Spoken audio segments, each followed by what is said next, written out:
Street. Keir Starmer being investigated as well. What do young people make of our politicians?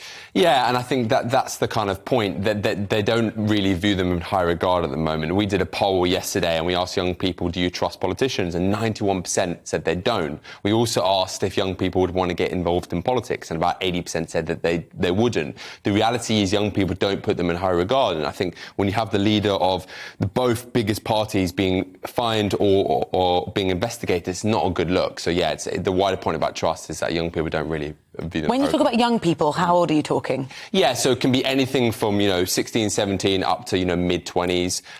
Whether it's university students or kind of working professionals.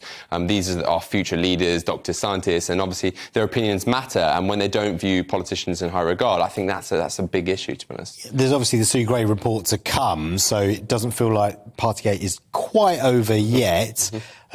But after that, we're still waiting for Durham Constabulary to the outcome of their investigation into Keir Starmer, who's said that he's a man of principle, that he will go if they find out that he broke the law. How does that play with young voters?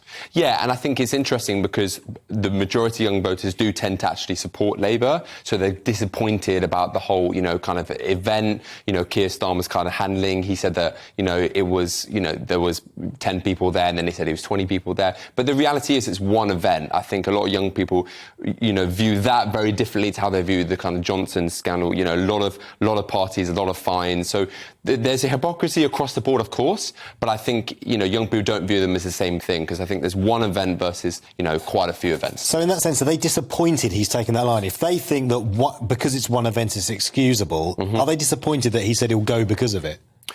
No, I don't think they're disappointed, because I actually do think that young people expect that if an MP kind of breaks the law or does something wrong, that they should resign. So the leader of a national party, if he does something that he shouldn't have done, they do actually respect that he's going to resign. I think it's a point of principle, and I think that they like that, yeah.